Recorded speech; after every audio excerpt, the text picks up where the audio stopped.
Hey guys, good to be with you. Another week with me. I mean, seriously, you guys must be sick of hearing my voice. It's been 2 weekends of preaching for me, so you got me for that's an hour's worth of content there, and then I've been on every single video. So at some point, you can just literally send me an email, say like, hey, mix it up. We need some diversity in these teachings, and I will find you a new guy. But I also love it, so here I am. So we're in Mark chapter 10 today. Really popular passage. It's a good one. Let me read it. Got a quick little story, and then I'm gonna teach it, and we're gonna go from there. So here it is. It's called the subtitle is called "The Request of James and John," starting at verse 35. Then James and John, the sons of Zebedee, two of Jesus's close disciples and kind of the inner circle of Jesus's community, they said, "Teacher, we want you to do for us whatever we ask." Isn't that amazing? Like, could you imagine? Just like, Jesus, can you just do whatever we want? And Jesus goes, yeah, sure. What do you want? He says, what do you want me to do for you? And they said, let one of us sit at your right and the other one at your left in glory. And Jesus says, you don't know what you're asking. I love it. You don't know what you're asking. Can you drink the cup I drink or be baptized with the baptism I am baptized with? And later, we know now, we know the future, right? So we're like, oh, he's talking about suffering and dying for the cause, the way of Jesus. But they're like, yeah, we can. That's what they say in verse 39. We can. And Jesus said to them, you will drink the cup I drink and be baptized with the baptism I am baptized with. So like, yeah, you are going to suffer and die. So gnarly. But to sit at my right or my left is not for me to grant. Those places belong to those for whom they've been prepared. He's like, no assigned seating in heaven except for my left and my right, but it's already chosen. And when the 10 heard about this, starting in verse 41, when the 10 heard about this, they became indignant with James and John. So the other disciples are like, dude, what the heck are they doing over there? So Jesus calls everyone together and says this, you know that those who are regarded as the rulers of the Gentiles lord it over them, and their high officials exercise authority over them. The Roman government is suppressive and oppressive to the people around them. Not so with you. Instead, whoever wants to become great among you must be your servant. And whoever wants to be first must be a slave of all. For even the Son of Man did not come to be served, but to serve and to give his life as a ransom for many. So I've shared this before, but I was in Japan. I mean, I got endless amount of Japan stories, but this one actually isn't about my time in Japan. This one was about when I got back. I got back from Japan, and I was so enamored by the culture and the history of Japan that I did a ton of research. And of course, I was mostly interested in the Christian history of Japan because it's not a Christian nation. There's not a lot of Christians out there. And so I did a lot of research, what happened to Christianity in Japan. What I found was in 1549, the first Christians to arrive in Japan were these Portuguese citizens who accidentally landed in Japan, and they came to Japan and they were like, okay, great, we're going to bring our people over here, we're going to set up churches, and we're going to trade with the Japanese. It was the first time in history that white people, or Europeans I should say, were in Japanese land, and they brought their religion with them. And so Christianity kind of was on the rise. There was hundreds of thousands of Christians. And then a new government system took over in Japan about 15 years after that, which led to a massive persecution of Christians. And lo and behold, all those Christians literally died until the Japanese government decided, you know what? No Europeans are allowed in here anymore. We're getting rid of all Christianity and everyone's got to go. So that was the end of that. But what I found on my digging was there was these 2 Jesuit Catholic priests who decided to travel to Japan to go and find their mentor, who they believed to be dead, and he had apostatized from Christianity, meaning he had completely denounced his faith, and he did it in the middle of the persecution. And they go over there. It's a true story. It's a movie. There's a movie out right now called Silence, and it's the story of their journey. And how they know about their story is because one of the Jesuit priests documented everything through letters that he wrote back home to Portugal.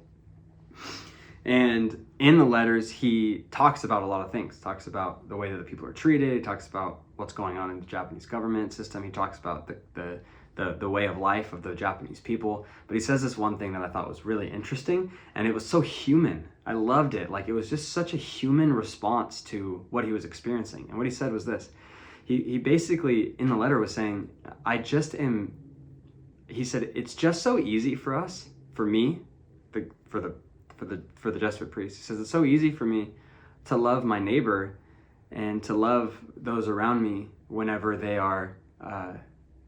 look like me, and whenever they are in the same culture as me, and whenever they're the same, whenever they look like me, and they're in the same culture as me. They make the same amount of money as me. He's like, but I come here to Japan, to these people I've never known before, a language I don't speak, and to these poor peasants living along the Japanese coast, and I look at them and I hear the words of my Lord that says that I need to love the people who are less than I am. And he says this line, he says, how could my Lord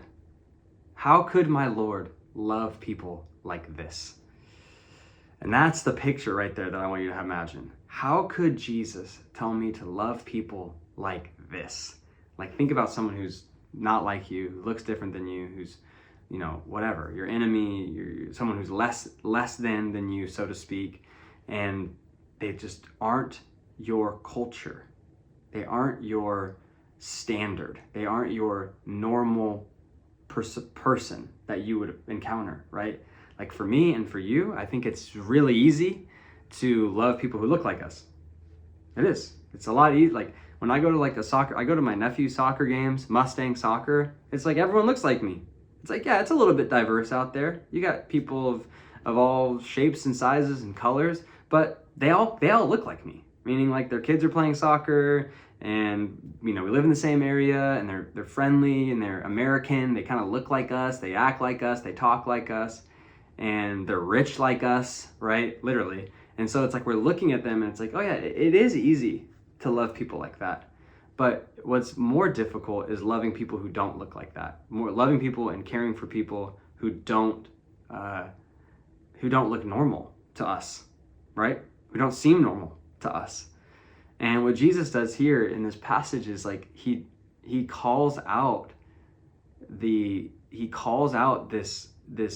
human nature. He calls out the human nature in all of us, which is this: we like to be in charge. We like to be in control. We like to be better than. We like to seem better than. And what Jesus says is, like, no, that's not the kingdom way of life, right? And remember, the Gospel of Mark is literally the proclamation of the kingdom of heaven. I mean, all the Gospels are, and Mark is no different. And what Jesus is doing is he's literally showing you what it is to live in the kingdom of heaven, what it is to live as a citizen of the kingdom of God. And one of the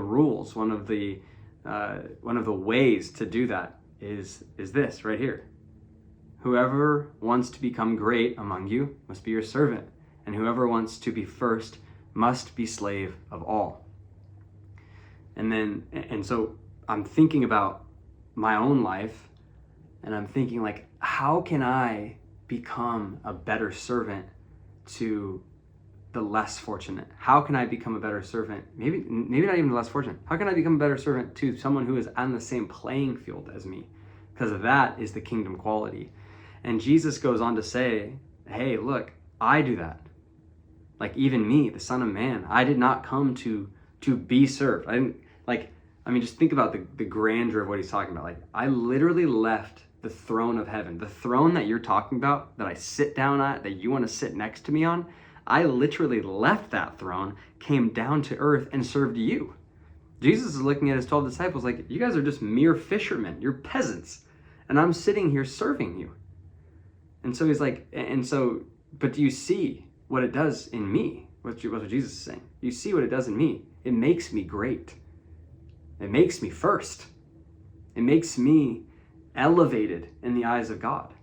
And so the practical application for us is recognizing, one, there is a human nature in us, and a human desire in us to lord it over them. That's what Jesus says. The Gentiles and these people, they lorded their power over them, right? The Jesuit priests, literally the Catholics, when they went to Japan, you know what they did out there? And why they got kicked out of Japan? Was because they lorded their power over them. They ripped off the Japanese government. They literally like were, and they were changing the price of things in order to make more money, and the Japanese government was sick of it, and they were like, get out of our country, right? And so it's this tendency in the human nature to lord it over people. And what Jesus is saying is like, that is not the kingdom way to live. That is not at all the kingdom way to live. Instead, you are to be a servant. You are to be someone who cares for the less fortunate, who sees people. The words of Paul later, it says, think of everyone, consider everyone as better than you are. What Paul says. Consider everyone. They're not, right? Everyone's on the same level playing field in the eyes of God. But you consider them above you, and you care for them, and you treat them in a way that Jesus would. So really the action step this morning, it's not even morning for me. See, I'm so locked in on preaching right now. I said this morning. The action step for you guys and for all of us really is, how do I become a better servant? That's it. How do I become a better servant? How do I serve my family better? How do I serve my community better? How do I serve people who don't look like me better? How do I serve the people around me in a way that actually blesses them and lifts them up? So in your groups, as you're kind of sharing, just be thinking of ways that you can be serving others in a way that would honor Jesus, where you would lift them up, where you would, and Jesus is so dramatic. He says, you must be a slave. If you want to be first, be a slave. It's like, that's such drastic language. I mean, it doesn't mean that we should all become slaves, obviously, but he's trying to show you that there is this, if you want to be number one, you have to be the worst. You have to be literally the lowest. You have to be the least. And so that practice in our brain, when the human nature in us is constantly fighting for power and dominion and to rule it over people, he's saying, no, don't do that. You serve, and that brings forth the kingdom of God. All right. Love you. See ya.